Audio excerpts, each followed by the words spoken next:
자리에 앉으십시오. 성부와 성자와 성령의 이름으로 아멘. 성금요일에는 요한이 전한 순환 복음을 듣습니다. 요한의 순환 복음은 크게 5장면으로 나눌 수 있고요. 각 장면마다 이제 세부적인 내용들이 있죠.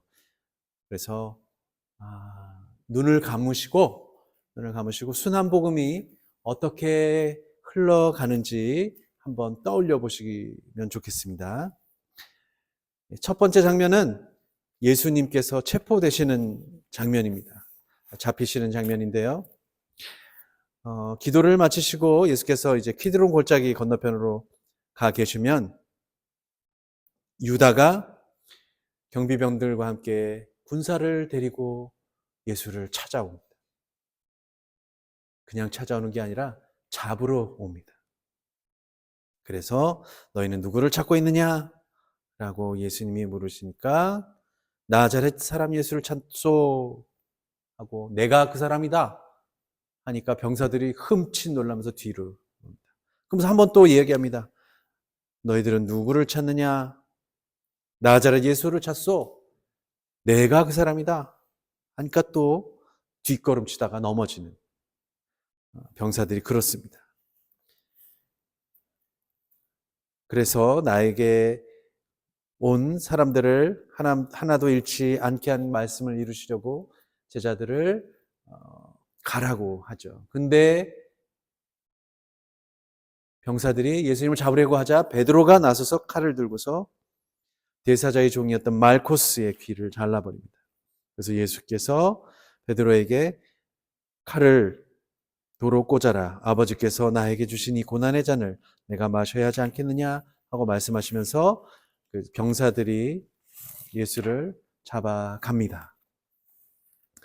두 번째 장면은 안나스의 신문과 베드로가 예수를 부인한 장면이 나옵니다. 이 장면 안에 세부 내용을 따라가면 처음에 이제 안나스라는 이제 대사제 그 당시에 있었던 사제들의 그래도 좀 고위 사제한테 끌려가면 가야파 끌려갔다가 이제 베드로가 처음으로 예수님을 부인하는 장면이 나옵니다. 당신도 저 사람의 제자가 아닙니까? 하고 물으니까 베드로는 아니요 하고 부인하는 장면이 나옵니다. 대사제 안나스가 이제 예수를 신문한 뒤에 예수의 뺨을 때리고 그래서 다른 대사제 가야파에게 보냅니다. 그때 바깥에서 있던 베드로는 예수를 모르고 나는 그 사람을 모르고 하고 2번이나 더 3번을 부인을 합니다. 그때 닭이 울었습니다.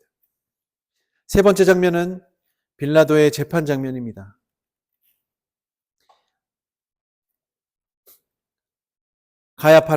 가야파가 이제 총독 관저로 끌고 가서 예수님이 드디어 빌라도를 만나게 됩니다. 이 빌라도가 왜 이 사람을 나에게 데려왔느냐?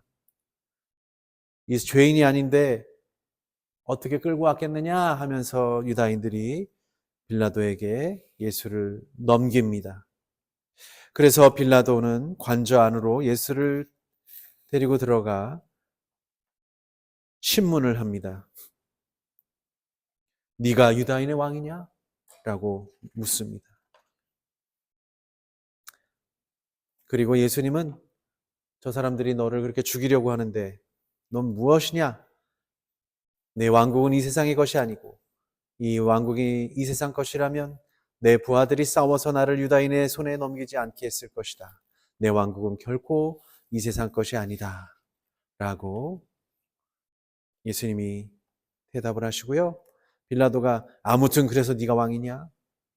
그러자 예수께서는 내가 왕이라고 당신이 말했습니다. 나는 오직 진리를 증언하려고 났으며 그 때문에 세상에 왔다. 진리편에 선 사람은 내 말을 귀담아 듣는다 하고 대답하십니다. 이렇게 빌라도는 계속 예수께서 어떤 죄를 지었는지도 못 찾았기 때문에 과월절 관례대로 죄수 하나를 풀어주려고 합니다. 바라바라는 예수냐? 나자렛 유다인의 왕이라는 나자렛 예수냐? 그러자 사람들은 바라바를 놓아주시오 라고 외쳐댑니다.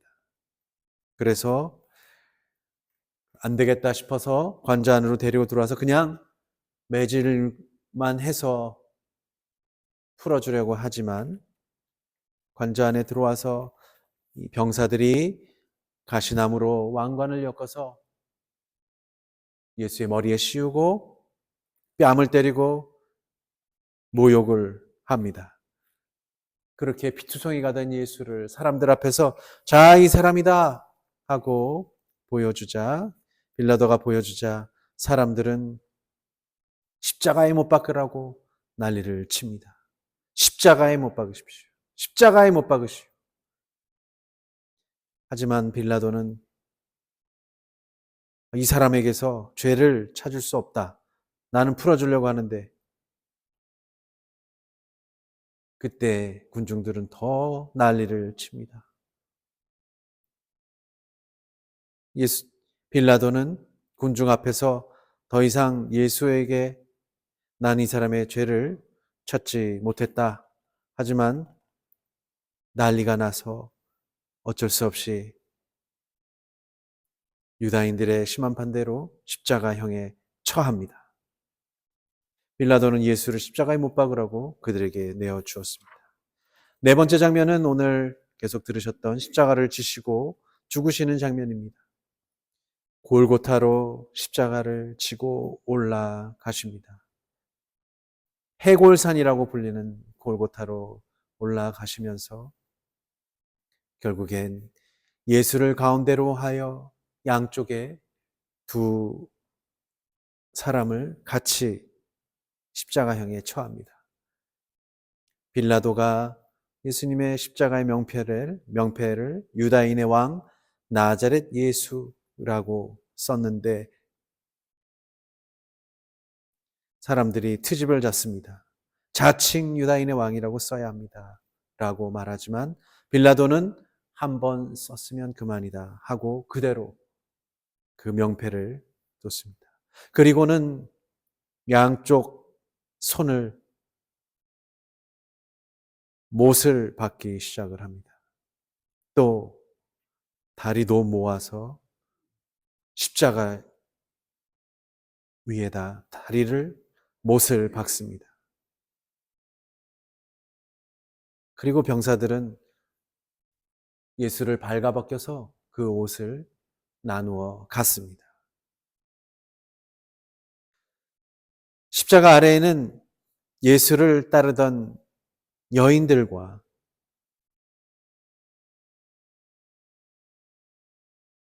또 주님의 사랑받는 제자가 있습니다. 그리고 이 주님의 사랑받는 제자에게 어머니를 맡기십니다. 어머니, 이 사람이 당신의 아들입니다. 그리고 그 제자에게는 이분이 내 어머니시다. 그래서 그 뒤로 그 제자는 예수님 어머니를 모시게 됩니다. 그리고는 목마르다 말씀하시고 누군가가 신포도주가 가득 담긴 포도주를 해면에 적셔서 예수의 입에 대어 드렸습니다. 살짝 맛보신 다음에 이제 다 이루었다 하시고 고개를 떨어뜨리며 숨을 거두십니다. 다섯 번째 장면은 과월절이 다가왔기 때문에 유다인들이 예수를 십체를 십자가 위에 그냥 둘 수가 없어서 두 강도들은 다리를 꺾어서 일단 빨리 죽게 만들었지만 예수님은 이미 숨지신 것을 알아서 병사들이 예수님의 옆구리를 창으로 찌릅니다. 그때 물과 피가 나왔다고 이 성서를 쓴 사람이 증언을 합니다. 그리고는 아리마테아 사람 요셉이 예수의 시체를 거두어서 자기가 묻히려고 했던 무덤에 예수를 장사를 지내려고 합니다. 그리고 하느님께서 세상을 지극히 사랑하셔서 독생자 예수를 보내주셨으니 라고 하였던 그 말씀을 나눴던 니고데모도 침향을 섞은 모략을 가지고 와 예수님을 유다인들의 풍속대로 향료를 바르고 고운 배로 감은 다음에 무덤에 묻고, 이렇게 해서 예수님의 순한, 요한이 전한 예수님의 순한 복음이 마칩니다.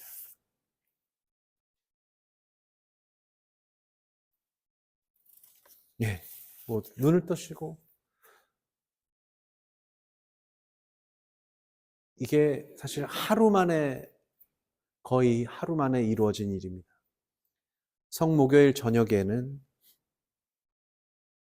그 전날 저녁부터 예수님께서 발을 씻겨주시고 만찬을 나누시고, 그리고 유다 보고 너가 할 일을 하여라 라고 해서 나가서 예수를 고발해서, 예수님께서 어디 계신지 몰랐으니까 여기저기 숨어 계셨기 때문에 제자인 유다가 알고 있었죠. 그래서 예수가 있는 곳을 병사들을 데리고 어저께 밤에, 늦은 밤에 찾아온 것이죠. 그리고는 잡혀서 신문을 계속 받고 매맞으시다가 오늘 새벽녘에 되어서야 다시금 계속 신문을 받고 회의가 열리고, 그래서 예수님을 죽이려고 이제 아침 한 8시경이나 이때 빌라도 앞에 데리고 간 것입니다. 많은 군중들이 이미 모여서 예수님을 십자가형에 처하라고 그렇게 하다 보니까 아침 9시 정도에 예수님께서 드디어 십자가를 지고 골고타 언덕을 가십니다. 총독관저에서 골고타 언덕까지 거리가 아주 멀지 않습니다. 그 시간까지 거의 3시간을 가신 겁니다. 3시간. 그러면서 우리가 알다시피 십자가의 길처럼 많은 일들이 일어나죠. 12시가 되어서 겨우 간신히 3시간 동안을 오셔서 십자가를 지고 넘어지시고, 그래서 오셔서 그때부터 못을 박혀서 십자가형에 치하시게 됩니다. 그리고 오후 3시가 되어서 결국 다 이루었다라는 말씀을 남기시고 세상을 떠나십니다. 하루 만에 일어난 일입니다. 하루 만에. 유다인들의 시간 계산법은 해가 지는 6시부터 그 다음날 해가 지는 그때까지가 하루를 치기 때문에 그렇습니다. 그래서 과월절 안식일 전에는 아무 일도 못하니까 그 전에 장사를 치르고 무덤에 묻히신 시간은 거의 오후 5시 정도라고 추정할 수가 있습니다. 이렇게 우리는 상상이지만 방금처럼 상상력을 동원해서 주님께서 십자가를 지시고 죽음에 이르기까지의 길을 떠올리며 함께 걸었습니다. 우리 죄를 씻기 위해서 꼭 피를 흘리셔야만 했는지 우리로서는 그 깊은 뜻을 완전히 이해하기 어렵습니다. 이른바 위대한 세계 종교의 창시자를 본다면 누가 있겠습니까? 예수님, 당연히 예수님도 있고, 석가모니도 있을 수 있고, 공자도 있을 수 있고, 하지만 또 마호멧도 있을 수 있죠. 하지만 예수님과 같은 극심한 고통과 순환을 겪고 죽임을 당한 분들은 없어 보입니다. 이렇게 보면 고통과 죽음은 그리스도교와는 떨어질 수가 없는 것이죠. 예수께서 그렇게 돌아가셨기 때문에 그렇습니다. 그 가운데 바로 십자가가 놓여 있습니다. 어리석은 자들과 안다고 하는 자들에게 이 순환과 죽음은 걸림돌이 되어 피하면 피할수록 예수님에게서 멀어집니다. 예수님께서 유다 지역에 가시기로 하셨을 때 토마 사도는 뭐라고 했냐면 우리도 그와 함께 가서 죽읍시다 라면서 비장한 결심을 했습니다. 그럼에도 그 제자들은 십자가 아래에 주님과 함께 있지도 않았습니다. 요한복음이 계속 얘기하는 아버지의 영광, 이 아버지의 영광은 아들이 높이 들어 올려졌을 때 드러난다고 하지만 고통과 죽음을 통해서만 아버지의 영광이 완성된다는 말씀은 우리의 머리로서는 도무지 이해하기가 어려운 신비입니다.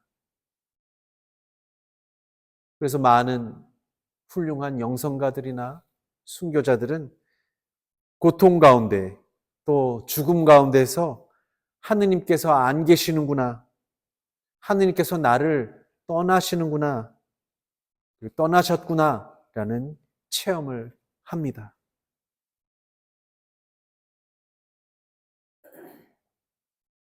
고통과 죽음, 그것이 어떻게 아버지의 영광이 되는지는 알다가도 모를 일입니다. 예수님을 배반하고 부인하는 사람도 있고 끝까지 불굴의 용기로 믿음을 지키는 사람도 있습니다. 나는 어떤 사람인지 생각해 본다면 주님의 십자가를 지고 갈 만한 사람인지 아닌지 알지도 모릅니다. 나의 약점, 나의 모자란 점, 나의 약함을 본다면 정말 끝까지 예수님을 지키고 그분을 따를 수 있을지 장담하기가 어렵습니다. 그래서 한없는 좌절감도 듭니다. 그러니 육체적이든 정신적이든 고통을 맞닥뜨리면 아파하고 눈물을 머금고서도 이 시간이 지나가기를, 이 고통이 우리를 어찌되었건 죽음을 건너 부활의 씨앗이 되기를 기도하면서 기다리는 수밖에 없습니다. 오늘 주님께서 순환 속에 돌아가셨습니다. 세상은 악의 지배에 들었습니다. 그러나 우리의 영성이, 우리의 마음과 믿음이 빛을 잃고 어둠에 굴복하지 않기를 끝까지 기도하면서 오늘 이 독서 히브리서 10장 22절의 말씀으로 마칩니다. 우리의 마음에는 그리스도의 피가 뿌려져서 나쁜 마음씨가 없어지고 우리의 몸은 맑은 물로 씻겨 깨끗해졌으니 이제는 확고한 믿음과 진실한 마음가짐으로 하느님께로 가까이 나아갑시다. 성부와 성자와 성령의 이름으로.